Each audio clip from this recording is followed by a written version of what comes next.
Welcome back. Our bus drivers and monitors have enjoyed getting to see you during our virtual learning, and now they're ready to transport students once again. To keep everyone safe, we're following new protocols, such as limiting the number of students who can ride the bus at one time, and how we get students on and off the bus. And remember, all adults must wear a mask. When your bus arrives, the monitor will come to the bottom of the steps, keeping 6 feet between themselves and your family. They will ask you and your child a series of health-related questions and check your child's temperature. Before getting on the bus, your child will sanitize their hands, and the monitor will help them up the stairs and into their seat.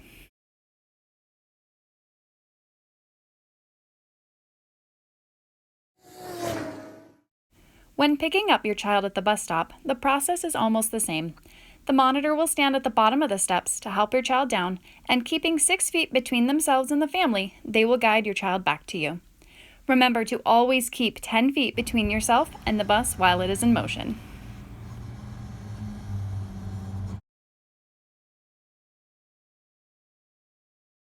Hi families! We're going to give you a tour of the bus so that mom and dad can understand exactly what their child's going to be experiencing, and we'll make it fun, all right?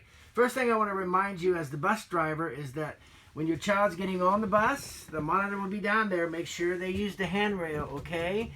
And a lot of parents, they like to bring their pets with them when they drop their children off. Please keep your pet away from the bus. We don't want any accidents or anything like that. So please keep your pet away from the bus.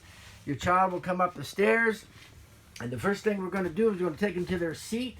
We'll just pick this one right here, and this works pretty much like every car seat does. Buckles here, and then it goes down around the legs, buckles there, and so on. Your child is nice and snug, nice and safe, so there's no problems there. They'll sit there for the duration of their ride until they get to school or home, whichever way we're going, and at that point they'll be unbuckled. One thing we make sure we stress is they must stay buckled, all right? We have to teach our child not to unbuckle or play with their seat belts. That's very important, because the biggest thing about riding the bus is safety. Have to get the kids to school safely, have to get them home safely. So we want to make sure everybody follows some basic rules, all right? Okay, that's about all there is to the actual seat belts. And the seat, they just sit and they get to visit. And a lot of times the monitor will sing to them, and they just have a great time. We don't want them to scream, because as the driver, I've got to be able to hear things. But they can certainly talk and enjoy themselves, all right? So let me show you a few emergency things that we have, keep our kids safe. If for some reason the bus broke down or had to pull off to the side of the road, I have triangles down here in this red box. And I set them alongside the bus, alongside the road, that people know that we're here, the flashes are going, and everybody knows that the bus is pulled over, and there's no problems until help arrives. Bus is pretty reliable, it doesn't usually break down, but just in case, all right? A couple other things I'll show you. One of the things we have one in front of the bus and one in the back of the bus. That's a seatbelt cutter.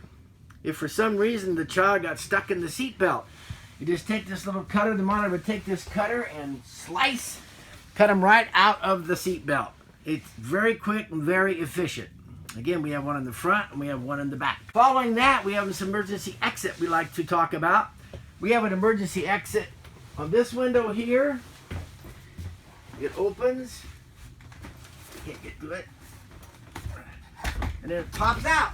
Nice and big, so your child can get out if they needed to. There's one there. And it buzzes real loud if the bus is moving. And so we know if a child might be playing around with it, all right? We have one there. We have another one right here.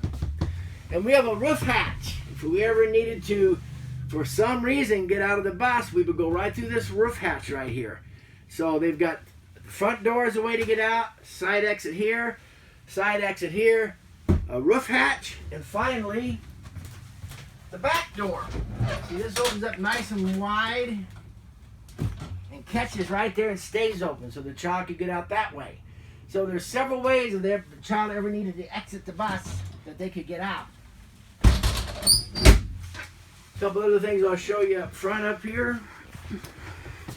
We have a fire extinguisher. If there's ever a fire, we've got one there. It's always charged and up to date. We have a first aid kit if a child should ever get hurt. Band-Aids and a variety of other antiseptics and things in there. Kids do from time to time when they're riding the bus, maybe don't feel so good or something happens. It's called a body fluid kit. Kind of a nasty name, but it does its job. It just cleans up a mess, all right? So we have that right there. And then finally, one of the last things we do, and we practice this once a month, we do evacuation drills. We never have to worry about the safety of our children. Again, that's priority number one. So we have evacuation drills. 1 month we'll go out the front door.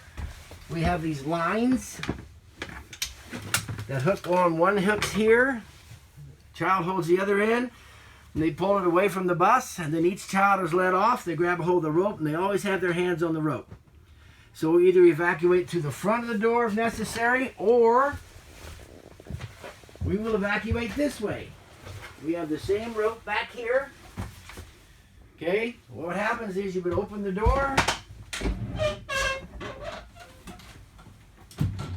The monitor who's on the bus with me would get down off the bus. She would hook up the line. We'd take the child, set them on their little bottom, and the monitor would help them off, and they would grab the rope and go to as far as the rope will go. And then each child would follow suit until they're all off. And then I would jump off the bus, my bottom on the floor, and then onto the street, and follow the monitor with the children.